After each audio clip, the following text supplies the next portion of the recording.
Garvi गुजरातन makeup artist की पुस्तक का विमोचन। 10 लाख महिलाओं को आत्मनिर्भर बनाने का लक्ष्य। प्रोफेशनल मेकअप आर्टिस्ट बिंजल गाड़ा ने 15 मार्च को अपनी किताब मेकअप मैजिक लॉन्च की। इस मौके पर 42 साल से हजार लोगों को मेकअप सिखाने वाली वरिष्ठ भारतीय दीदी भी मौजूद रही। हर साल अपने सेमिनार में 10 लाख से ज़्यादा महिलाओं को आत्मनिर्भर बनाने की ट्रेनिंग देने वाली बिंजल एक नए मिशन में अपनी नई किताब लॉन्च कर रही है। सेमिनार 15 मार्च को दोपहर 3 बजे मलून के कालिदास थिएटर में कई जनप्रतिनिधियों और उद्योग जगत के नेताओं की उपस्थिति में आयोजित किया गया। उन्होंने न केवल भारत में बल्कि विदेशों में भी सेमिनार कार्यशालाएं आयोजित की है। हर साल 1 मिलियन महिलाओं को स्वतंत्र बनाने के लिए प्रशिक्षित करने के मिशन पर है। देखिए मुंबई के मलून से हमारी यह रिपोर्ट।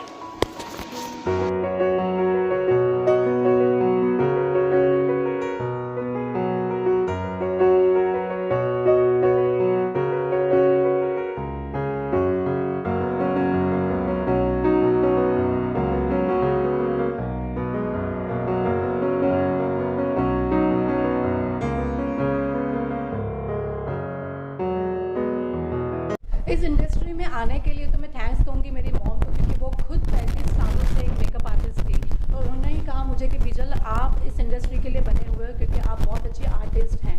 सो उनके वजह से मैं इस इंडस्ट्री में आई और इतने सारे शहरों में मैं सेमिनार करती हूँ और जब मैं सेमिनार के लिए जाती हूँ तो इंडिया का हर सिटी में मेरे सेमिनार में सिर्फ प्रोफेशनल मेकअप आर्टिस्ट नहीं आते थे, उसके साथ होम मेकर्स आते थे, स्टूडेंट आते थे, वर्किंग प्रोफेशनल आते थे और वो मुझे बोलते थे कि हमें भी मेकअप सिखा दो क्योंकि हमें भी हमारी पर्सनालिटी को चेंज करना है।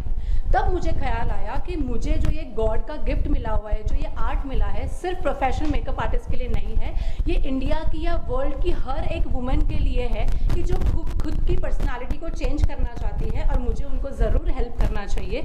बिकॉज आजकल लोगों को इमेज शेमिंग के वजह से, बॉडी शेमिंग के वजह से बहुत उनको जजमेंटल कहा जाता है या उनको सुनाया जाता है, ताने मारे जाते हैं, स्पेशली औरतों को। और इसीलिए मैंने सोचा कि चलो सबकी ज़िंदगी में वो पर्सनालिटी चेंज लाना चाहिए, सबकी ज़िंदगी में वो खूबसूरती आनी चाहिए और उसके वजह से जो उनमें कॉन्फिडेंस आएगा उससे वो अपने अपने क्षेत्र में आगे बढ़ेंगे। और उतना ही नहीं, वो खुद के अंदर एक अच्छा सा प्यार आएगा, उनके अंदर जो हैप्पीनेस आएगा उससे वो पूरी दुनिया में हैप्पीनेस फैला सकते हैं।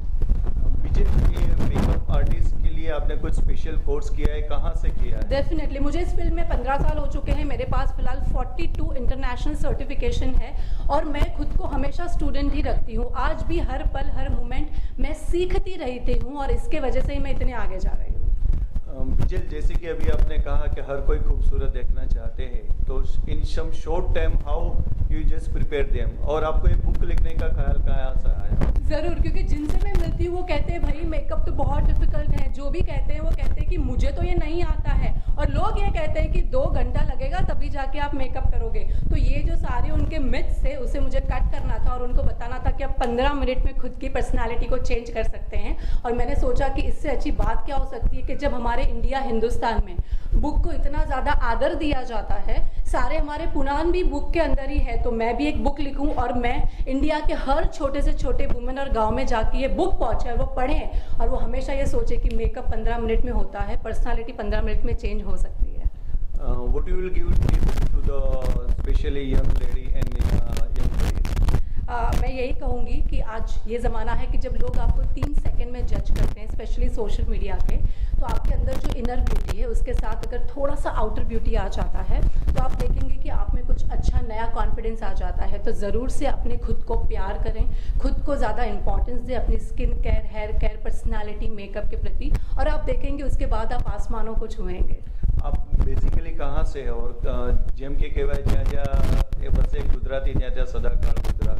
જરૂર તો એમ કહેવા જઈએ તો હું કચ્છની છું અને બસ એક જ વાત કહું છું કે એક ગુજરાતી નારી, એક ગુજરાતી જે ચીજ ઈચ્છે છે ને એ કરીને જ જંપે છે, એ જુનૂન આપણા અંદર પહેલેથી જ હોય છે। તો બસ આ કચ્છી સમાજનું હું કહી શકું છું, પોતે કચ્છી છું તો કચ્છ में भी ही ज गाल है कि जड़ा जड़ा वच्चे कच्छी नारी હું અગિયા વનેવારી જાય। તો હું એમ સમજુ છું કે આજે ગુજરાતી થવાનો મને ગર્વ આવી રહ્યો છે। આજે જ્યાં જાઉં છું ત્યાં કહું છું હું ગુજરાતી છું, વાસુ વજાની વાત છે।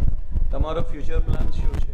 ફ્યુચર પ્લાન અમને બહુ બધી કન્ટ્રીઝમાં અમારા આખા બ્રાન્ચીસ ફેલાવવાના છે, એની સાથે સાથે અમે પોતાની પ્રોડક્ટ્સ લઈને આવી રહ્યા છે જે બહુ નેચરલ તરીકેથી અમે બનાવી છે, chemical ફ્રીવાળી.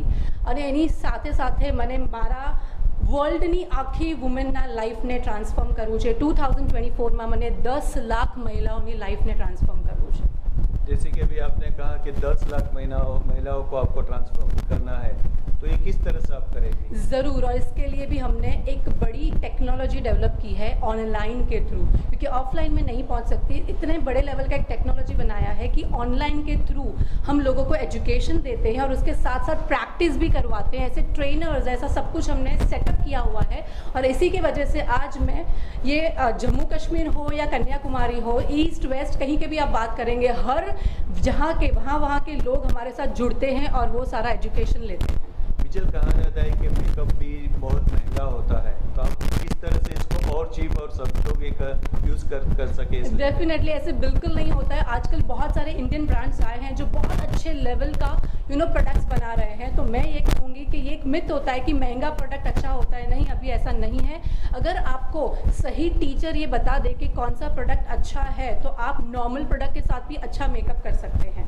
What you suggest for the readers and the viewers for this makeup, किस मटेरियल से आप यूज़ करते हैं? मैं आपको सिर्फ इतना ही कहूँगी कि प्रोडक्ट्स इंपॉर्टेंट नहीं होते हैं, टेक्निक इंपॉर्टेंट होती है. अगर आपको आपका टीचर कोच सही टेक्निक सिखा दे तो आप हर प्रोडक्ट से अच्छा मेकअप कर सकती हैं. तो सबसे पहले सही तरीका सीखें, और सीखने के बाद आप खुद के ऊपर अपनाएंगे तो आप भी आपकी पर्सनालिटी को चेंज कर देंगे. ये बुक का नाम क्या रखा है? 15 minute makeup magic. All the best vigil. Thank you so much. Industry is a beauty industry. हम जब छोटे थे तभी एक महिलाओं के लिए अगर कुछ करना है तो ऐसा था कि स्टिचिंग कर सकते थे, एम्ब्रॉयडरी कर सकते थे, अगर साइड में कुछ बिजनेस करना है, कुछ कमाना है. तो बाद में टीचर का प्रोफेशन आया कि लोग शिक्षक बनने लगे, और वहाँ पे भी औरतों के लिए बहुत सम्मानीय चीज़ थी. और मगर जब उसके बाद ये इंडस्ट्री आई तो ये हमारी इंडस्ट्री का नाम बहुत छोटा है, ब्यूटी. अगर इंग्लिश में बोलूँ तो 5 अक्षर में स्पेलिंग उसके अल्फ़ाबेट ख़त्म होते हैं, और हिंदी में मैं बोलूँगी तो 2.5 अक्षर होता है. जैसे 2.5 अक्षर प्यार का होता है ना, ऐसा. मगर इसका इतने विषय हैं उसके अंदर, इतने विषय हैं. मुझे लगता है कि कम से कम 200 सब्जेक्ट अंदर छुपे हुए हैं, यानी कि 200 तरीके के लोगों को उनको रोज़गार मिल सकता है. और बहुत औरतें तो बहुत सहलाई से कर सकती हैं कि भाई जब भी काम होगा तभी करो, बाकी घर का भी काम कर सकते हो, चाहिए तो ऑर्डर पे जाओ, चाहिए तो कहीं जाओ, ऐसे करके. और मुझे लगता है आज की तारीख में तो फॉरेन की सभी कंपनियां हिंदुस्तान को बेहतरीन ब्यूटी इंडस्ट्री समझ रही है. और सबसे ज़्यादा मुझे लगता है कि हमारी इंडस्ट्री से ही देश ज़्यादा कमा रहा है, ये मैं दावे के साथ कह सकती हूँ. पब्लिक का तो ज़्यादा फेस नहीं करना पड़ा, उल्टा था कि ब्यूटिशियन ने बहुत बड़ी बात लगती थी तभी, क्योंकि बहुत कम लोग थे इंडस्ट्री में, बहुत कम लोग थे. उसमें भी गुजरातियों को अगर गुजराती मिल जाए तो ज़्यादा अच्छा था.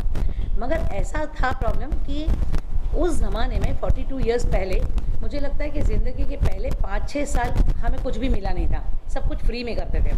किसी को ब्लीच करके दिया तो फ्री में, उनको मेकअप करके दिया तो फ्री में, मेहंदी लगा के दी तो फ्री में, ऐसे करके. और 5 साल में कभी एक बार मुझे याद है कि 11 रुपये का कवर मिला था, वो मैंने बरसों तक संभाल के रखा था. मगर आज ऐसा नहीं है. आज बच्चे सीखते हैं, कोर्स तो पूरा होने की बात बहुत लंबी है, अभी सीख के 10 दिन भी नहीं होता है और उनको काम मिल जाता है. क्योंकि अभी बहुत सारे ये इंडस्ट्री के फ़ायदे लोगों को पता है. और फिलहाल जैसे मैं बोलती हूँ कि भारत की अगर राशि देखी जाए तो 2017 से बहुत ही अच्छा फैशन इंडस्ट्री के लिए बहुत अच्छा चल रहा है हमारा समय अभी. तो ईच एंड एवरी जो वुमेन को लग के जितने काम है वो बहुत ज़्यादा चल रहे हैं. तो छोटे से छोटे आर्टिस्ट को भी यहाँ पे अभी काम मिल जाता है. आज तक आपने कितने लोगों को ट्रेन किया है? ओह माय गॉड, हज़ारों में आंकड़े होंगे, हज़ारों में. क्योंकि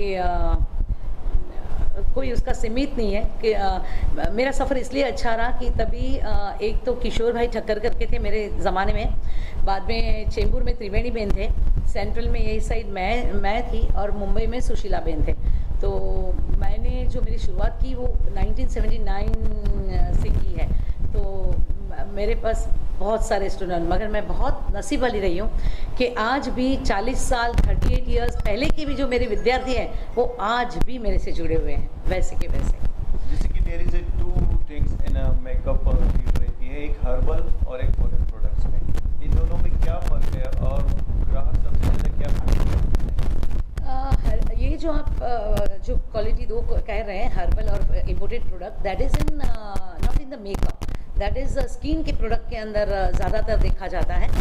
मेकअप में रहता है, मगर मेकअप में इंडियन एंड इम्पोर्टेड हम करते हैं, मगर हर्बल और अगर अलग करना है तो स्किन कॉस्मेटिक में। एक ज़माना था जब अभी शहनाज जी बहुत टॉप पे थी, तो लोग पागल थे हर्बल के पीछे, इतना पागल थे कि लिपस्टिक भी लोगों को हर्बल लगने लगी थी। तो हम लोग लिपस्टिक भी जो बनता था वो हरे रंग का बनता था, लगाने के बाद वो पिंक हो जाता था, तो इतना क्रेज़ था। आप बिलीव नहीं करोगे, मैं आज भी मैन्युफैक्चरर हूँ, तो मैं तभी घर पे बनाती थी ब्लीच वगैरह, तो लोग मैं जब एग्जीबिशन करती थी तो ब्लीच भी लोग हर्बल मांगते थे।